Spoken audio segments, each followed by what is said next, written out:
దేవుని పరిశుద్ధ నామమునకు స్తుతి మహిమలు కలుగునుగాక.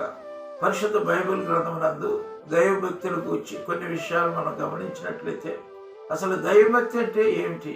దానియేలు గ్రంథం 6వ అధ్యాయం 22-23 వచనాల్లో దేవుని దృష్టికి నిర్దోషి, మనుషుల దృష్టికి నేరము చేయని వాడే భక్తిపరుడు అయ్యాననేది తేటతెల్లమవుతూ ఉంది.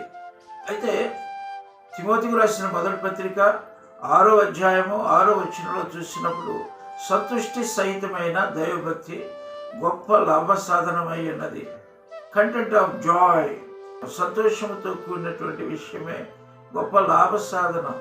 అయితే ఈ సంతుష్టి సహితమైన దైవభక్తిని గూర్చి ఆలోచన చేసే పరిస్థితుల్లో మరి ఈ ప్రయోజనాన్ని ఎలాగ చేకూర్చుకోవచ్చు? తిమోతికి రాసిన మొదటి పత్రిక 4వ అధ్యాయం 6వ వచనంలో చూసినప్పుడు శరీర సంబంధమైన సాధనము కొంత మట్టుకే ప్రయోజనకరమగును కానీ దైవభక్తి ఇప్పటి జీవం విషయంలోనూ రాబో జీవం విషయంలోనూ వాగ్దానముతో కూడిన దైనందున అది అన్ని విషయములలో ప్రయోజనకరమగును.